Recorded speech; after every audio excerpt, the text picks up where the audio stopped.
একটা সময় ছিল যখন আমি নাস্তিকতার ফাঁদে পড়ে গিয়েছিলাম। প্রায়শই মুসলমানরা জিজ্ঞাসা করতে ভয় পায়, কেউ ফতোয়া না দিয়ে দেয় যে আমি কাফির হয়ে গেছি।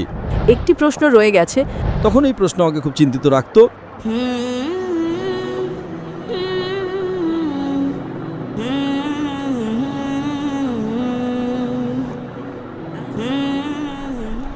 আমার নাম ইয়াসমা আসাদ গিল এবং আমি একজন অভিনেত্রী। একটা সময় ছিল যখন আমি নাস্তিকতার ফাঁদে পড়ে গিয়েছিলাম, যখন আমি আমার স্নাতক করছিলাম। কিন্তু আলহামদুলিল্লাহ আপনার ভিডিও এবং আপনার লেকচার শুনে আমি আমার ধর্মে ফিরে এসেছি এবং আমার বিশ্বাসকে আমার কাছে ফিরিয়ে দিয়েছে। তাই এর জন্য আলহামদুলিল্লাহ। এবং আমার দেশে, বিশেষ করে আমার শহরে আসার জন্য আপনাকে ধন্যবাদ। তো প্রশ্নটি হলো, যদি আমি কিছু ভুল বলি তবে আমাকে ক্ষমা করবেন, কারণ আমার জ্ঞান অনেক সীমিত। কিন্তু যখন আমি গবেষণা করছিলাম তখন বাকি সব কিছুই আমি বুঝতে পেরেছিলাম, কিন্তু একটি প্রশ্ন রয়ে গেছে। সেটি হলো এই যে পূর্ব নির্ধারণের ধারণা এবং তারপর আমাদের অর্থাৎ মানুষ এবং জিনদের স্বাধীন ইচ্ছাশক্তি থাকার ধারণা, তাই না?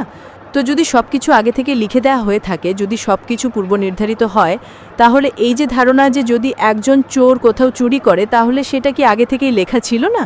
তার জবাবদিহিতা কি স্বাধীন ইচ্ছাশক্তি অনুসারে? বোন একটি গুরুত্বপূর্ণ প্রশ্ন জিজ্ঞাসা করেছেন এবং তিনি বলছেন যে তিনি আগে একজন অভিনেত্রী ছিলেন এবং নাস্তিকতার জালে ফেঁসে গিয়েছিলেন এবং আমার ভিডিও এবং লেকচার শোনার পর আলহামদুলিল্লাহ তিনি দিনের দিকে ফিরে এসেছেন এবং আল্লাহ সুবহানাহু ওয়া তাআলা তাকে হেদায়েত দিয়েছেন।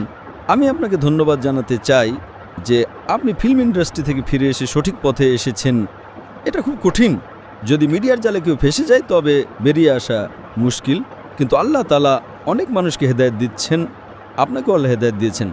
তার মূল প্রশ্ন হলো তাকদীর সম্পর্কে, নিয়তি এবং স্বাধীন ইচ্ছা শক্তি নিয়ে, যে যদি আল্লাহ সুবহানাহু ওয়া তাআলা আমার তকদিরে লিখে দেন যে আমি মদ পান করব আর আমি মদ পান করি, তাহলে দায়ী কে? আল্লাহ? নাউজুবিল্লাহ। এই প্রশ্নটি খুব সাধারণ, কিন্তু প্রায়শই মুসলমানরা জিজ্ঞাসা করতে ভয় পায়, কেউ ফতোয়া না দিয়ে দেয় যে আমি কাফির হয়ে গেছি। আল্লাহ সুবহানাহু ওয়া তাআলা কোরআন মাজিদে মানুষকে প্রশ্নোত্তরের জন্য উৎসাহিত করেন। তাই কোরআন মাজিদে আপনি পড়বেন 322 বার 323 বার বলা হয়েছে কুল কলু, এবং 323 বার আল্লাহ বলেন কুল, তাদের বলো। অর্থাৎ কোরআন মাজিদে একটি প্রশ্ন উত্তরের বই। 322 বার জিজ্ঞাসা করা হয়েছে এটা কি প্রশ্ন, আল্লাহ বলেন কুল, বলো। তারা জিজ্ঞাসা করলো আল্লাহকে, কুল হু আল্লাহু আহাদ।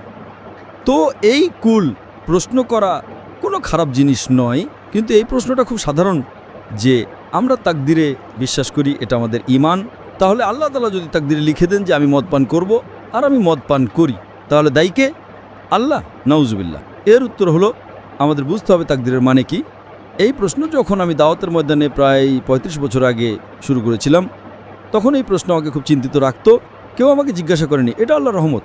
আল্লাহর রহমত যে উত্তর পাওয়ার পরেই মানুষ জিজ্ঞাসা করে। তো প্রথম কয়েক বছর অনেক গবেষণা করেছি, কিন্তু কোনো কিতাবে উত্তর পাইনি। উত্তর পেলাম, তারপর আমি আমাদের জিজ্ঞাসা করলাম এটা কি সঠিক। তারা বললেন মাশাআল্লাহ, ভালো উত্তর। এখন আমি আপনাদের সামনে পেশ করছি। আমি উদাহরণ দিই যে যদি একজন শিক্ষক ক্লাসরুমে 100 জন ছাত্রকে পড়ান, 1 বছর পড়ানোর পর পরীক্ষার আগে শিক্ষক বলেন এই ছাত্রটি পরীক্ষায় প্রথম হবে, এই ছাত্রটি দ্বিতীয় হবে আর এই ছাত্রটি ফেল করবে।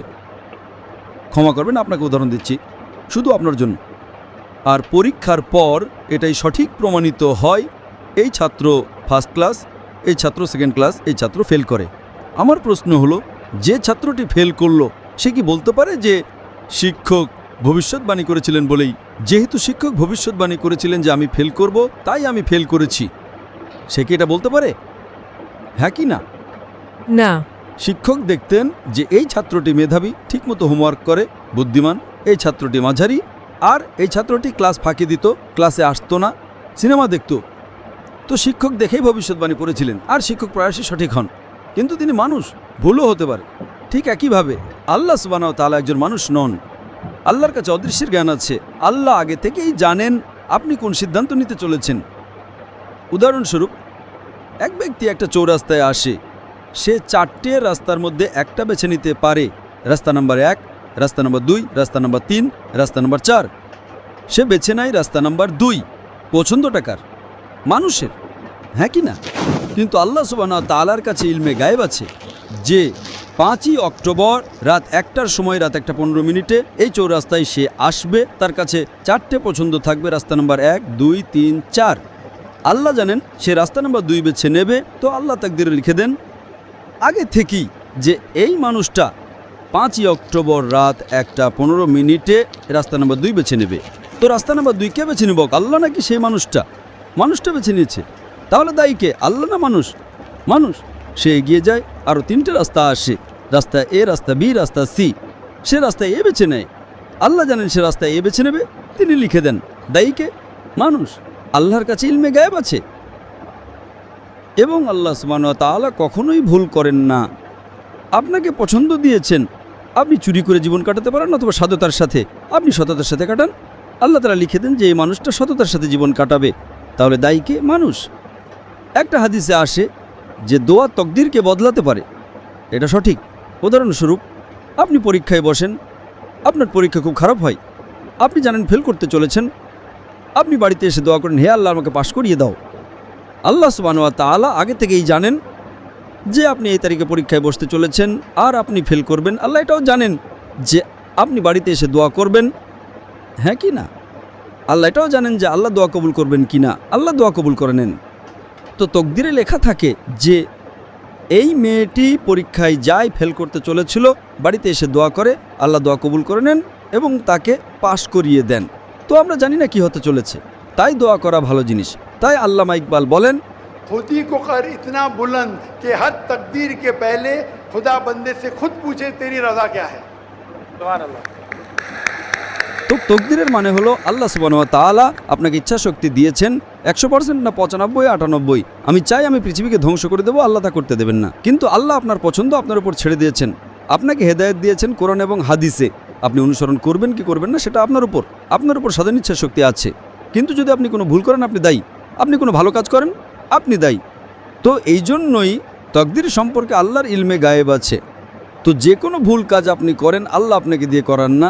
এটা যদি আপনি বুঝে নেন তাহলে ইনশাআল্লাহ আপনি কোরআন মাজিদের শিক্ষায় আমল করবেন এবং ইনশাআল্লাহ আপনি জান্নাতে যাবেন। আশা করি উত্তরটা পেয়েছেন। আপনাকে অসংখ্য ধন্যবাদ।